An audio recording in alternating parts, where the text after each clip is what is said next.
The tax code is written in a way where corporations can legally take advantage of loopholes and incredibly low effective corporate tax rates.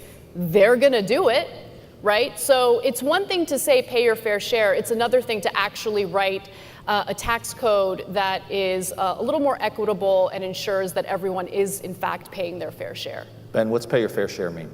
I mean, the obvious answer would be a flat tax, but the longer answer is that the United States has one of the most progressive income tax systems on planet Earth. Most of the systems in, for example, Northern Europe are far less progressive. The top tax rate kicks in a lot lower on the income scale because you have to pay for the large-scale social services. In today's video, Anna Kasparian absolutely destroys Ben Shapiro in a heated debate about taxes in the US. While Ben Shapiro throws out the usual MAGA-fueled arguments about big government and punishing success, Anna Kasparian hits back with the actual data. How billionaires are paying a lower effective tax rate than nurses, how corporations are dodging taxes through legal loopholes, and how decades of trickle-down economics have only widened the wealth gap. So let's dive in and watch how Anna Kasparian shuts down Ben Shapiro in this heated debate. The people who are at the top of the income bracket in the United States, the top quintile, essentially pays all net taxes in the United States. Not some, not most, all. And the reason for that is because there are tax transfers, and the transfer of payments that are inherent in public services do not accrue to the people at the top of the tax bracket. They accrue to everybody else who's receiving that sort of funding. When we talk about higher taxes on corporations, we do not have one of the world's lowest corporate tax rates. We are somewhere in the middle. Look at the OECD countries. We are certainly not the lowest on the totem pole in terms of our corporate tax rate. In fact, right-wing sources like the Heritage Foundation will say that it is much friendlier to do business in places like Denmark or Sweden in many cases than it is to do business in the United States. Tax rate's pretty high in Denmark and Sweden. It is. The personal income tax rate is very high in Denmark and Sweden. The corporate tax rate is basically near or on par with that of the United States. If we were to raise our corporate tax rate the way that President Biden is talking about, we'd actually have a higher corporate tax rate than China currently does. The notion that corporations ought to be paying tax at all, in my view, is mistaken, given the fact that the income is immediately either reinvested in the company or passed on to people who immediately pay all of that tax. By the time you actually receive your income in this country, the income's been taxed about 7 different ways. Right? You're getting taxed through the corporation, then it's passed on to you as salary, which is taxed. If you invest it in the stock market and then you sell your stock, that is taxed as capital gains tax. When you die, the government taxes that as well. So how many times can you tax the same dollar before people begin to disinvest?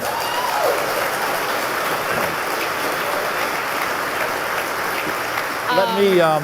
I'd like to respond to that, though. Okay, go ahead. Yeah, go ahead.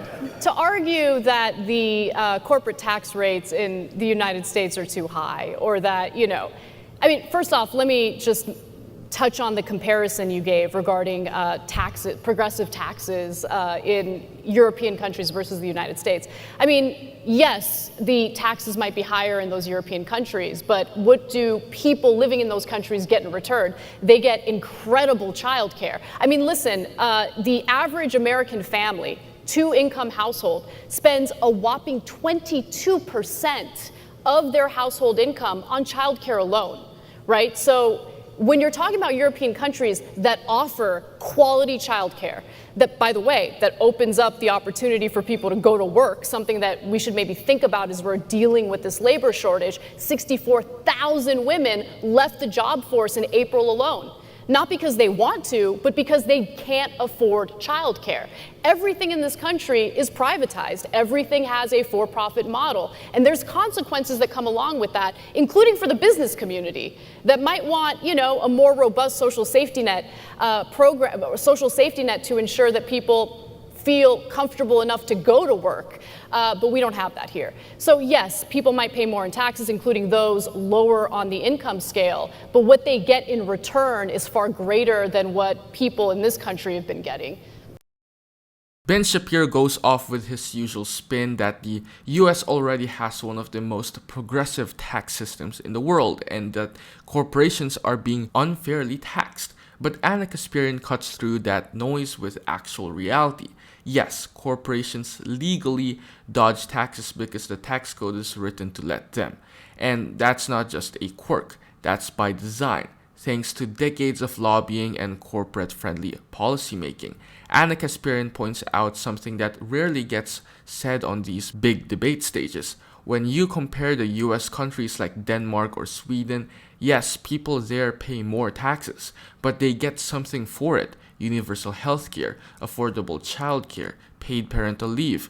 Meanwhile, in the US, families are left scrambling with some spending over 20% of their income just on childcare alone.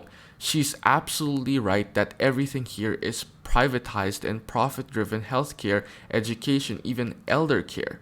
And that's why people feel like they're drowning financially, despite working harder than ever. In April alone, 64,000 women left the workforce, not because they're lazy, but because they literally couldn't afford childcare. That's not freedom, that's a failure of policy.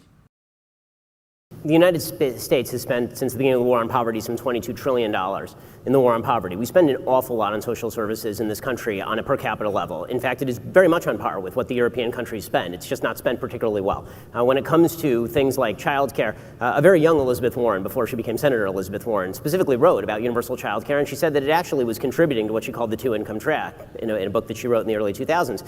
And what she talked about is the fact that there are a lot of women who, for example, may not want to work, and what you're actually doing is incentivizing people to have to go to work because you are now providing childcare, as opposed to providing a competitive advantage to, for example, families where one parent is working. I agree with you, by the way, that childcare is a very difficult issue. I also agree that this is why we used to have, for example, family structures that were conducive to allowing people to help out. There are many businesses that do provide for some form of childcare. We certainly have many businesses that provide for some form of maternity or paternity leave.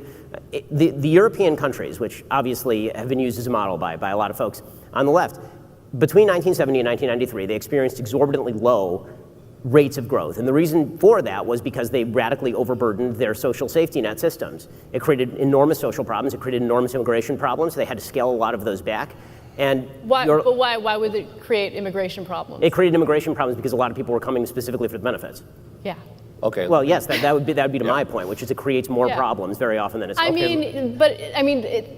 Sure, I guess that's a. Yes, if I put a free donut sign in my shop, people will come for the. No, but if you have a robust, if you have a society that actually takes care of its workers, right? If you have a society that makes your life a lot easier, people are going to want to immigrate. It's part of the reason why people wanted to come here. People are going to want to live in countries that have both economic opportunity, but also social safety net programs that, again, just make we talk about freedom. If you look at the World Freedom Index, okay, we like to think of the United States as the freest country. We're not the freest country. You look at that list, we're like pretty low down compared to a lot of these Nordic countries. Denmark is top of that list. Ben Shapiro throws out this figure: $22 trillion spent on the war on poverty, as if that proves the system doesn't work. But what he doesn't mention is how that money was spent. Unlike many European countries, the US spends a lot inefficiently, spreading money across privatized programs, middlemen, and red tape instead of investing directly into universal systems like public healthcare or affordable childcare. So, yeah, we might spend similar amounts, but we get way less bang for our buck. And let's talk about this weird idea Ben Shapiro brings up, that providing universal childcare forces women to work. Kasparian shuts that down brilliantly. The point of offering childcare isn't to force anyone, it's to give people the choice. Right now, millions of parents, especially women, can't work because childcare is just too expensive. That's not freedom at all. That's economic coercion. According to the Economic Policy Institute, infant care in 33 states costs more than in-state college tuition. So, are we really going to pretend families have options? Ben also trots out this tired scare tactic that European countries supposedly collapsing under their own social programs in the 70s and 80s, but that ignores the reality right now. Countries like Sweden, Denmark, and Norway consistently rank higher than the US in overall happiness, healthcare outcomes, education, and yes, economic freedom. In fact, according to the Heritage Foundation's 2023 Economic Freedom Index, a right-leaning source by the way, Denmark ranks above the US. So look, Denmark has a mixed economy. When we have these debates about, socialism versus capitalism, I think that those debates are a little ridiculous because every country is not every country, but most countries are mixed economies. Right. The United States is a mixed economy. For sure, true. Exactly. Yep. Now, the issue with the United States is there used to be a time when public universities were free, right? You didn't have to dig yourself into a massive hole to get an education. There was a time in this country where there was universal childcare. That was cut down to the point where it's like no longer in existence unless you're desperate and have like no money and need to take advantage of some programs that are available in some states. But my point is, like, we have an issue here where on one hand, we're experiencing a labor shortage. We want people to go back to work. On the other hand, people literally can't afford the childcare necessary in order to put their kids in a daycare, put their kids in childcare, and be able to go to work without their entire paycheck. The Biden bill removes many work requirements for many of the payments that are being made to people, and it's incentivizing people not to go back to work, which is why we have 10 million open jobs in the United States and people not coming back to work. That is not what that bill does. In fact, that's not what that bill. Are you talking about the $3.5 trillion reconciliation bill? I am talking about the $3.5 trillion bill. The $3.5 trillion reconciliation bill offers universal pre-K, which opens up the opportunity for mothers to go to work if they want to go to work. The $3.5 trillion bill, by the way, has all sorts of subsidies for corporations, which I don't really understand why the business community isn't salivating over that, because rather than just going full force with public programs, which I think would be the right way to go, it's offering all sorts of subsidies in these, public-private partnerships. Now, the physical infrastructure bill has a lot more corporate giveaways, which is why the, business community absolutely loves it, offers the chance to privatize public infrastructure, which is why the business community absolutely loves it. But at the end of the day, if we don't create a society where Americans can actually have families and go to work, then we're going to be in a lot of trouble. So to go back to your immigration point, you made a mention a moment ago of people immigrating to the country for the benefits. That's just abjectly untrue. The fact is that the United States' great immigration growth throughout the beginning of the Republic, all the way up through about 1930, was entirely driven by people who were leaving places that in many cases had broader benefits, places like Germany, to come to the United States where there was no social safety net. The fact is that the vast majority of people who used to leave and come to the United States were coming specifically to build a life knowing that they really didn't have a lot of social safety net. Now, that's not an argument that there shouldn't be some state and local possibility for social safety net, but the notion that the way that you build a successful country that is a world power and is capable of not only making sure that its citizens are taken care of, but essentially making sure that the entire Western world is taken care of, which we did throughout the Cold War, the idea that you do that simply by raising the number of social security payments that you're making to people or benefit payments that you're making to people, that this is the way that you build that sort of economy. Anna Kasparian absolutely nailed it in this debate with Ben Shapiro. She cut through all the ideological noise and focused on the real issue.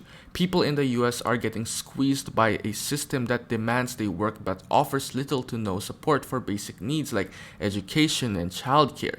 And when she brought up how the US used to offer free public college and universal childcare, she wasn't being nostalgic. She was pointing out that a better, fairer model already existed here before we started gutting public programs in favor of corporate tax cuts and austerity. Ben Shapiro, on the other hand, leans hard into this fantasy that people immigrated to America for the lack of social safety net, as if struggling with no healthcare, no paid leave, and unaffordable childcare is somehow a selling point. But here's the thing, modern immigrants are coming here in spite of that, not because of it.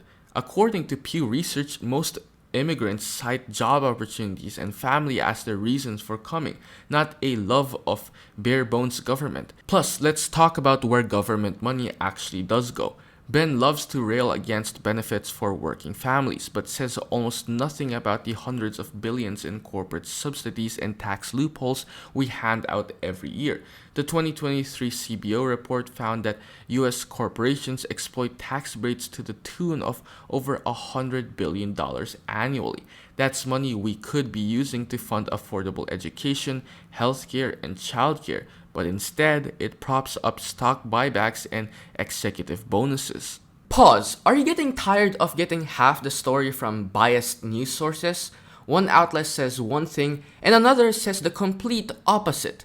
How are you supposed to know what's actually true? That's where ground news comes in. It lets you compare how different media outlets, left, right, and center, are covering the same story. So you can see the full picture instead of just the echo chamber. And here's the best part. Click the link in the description and get 40% off the Vantage tier, which gives you even deeper insights into media bias and political trends. Stay informed, think for yourself, and check out Ground News in the description down below.